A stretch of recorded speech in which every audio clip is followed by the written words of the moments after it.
একদিন বিকেলে রায়ান ও আয়েশা খেলার সময় দেখে মুনা খুব দুঃখী হয়ে বসে আছে। রায়ান বলে, তুমি কাঁদছো কেন? মুনা বলে, আমার রোজার ইফতারের জন্য রাখা খেজুর হারিয়ে গেছে। আয়েশা ভাবে একটু, তারপর বলে, আসো সবাই মিলে খুঁজি, আর এ সময়টা আমরা একটি সওয়াবের কাজ হিসেবেও নিতে পারি। তারা সবাই খেজুর খুঁজতে বের হয়। পথেই উস্তাদ খালুর সঙ্গে দেখা হয়।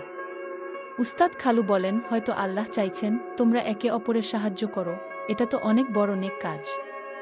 সবাই মিলে খোঁজাখুঁজি করে অবশেষে রায়ান খেজুরটা খুঁজে পায় মসজিদের পাশে। মুনা খুব খুশি হয়ে বলে, আলহামদুলিল্লাহ, তোমরা সবাই আমার জন্য সময় দিলে।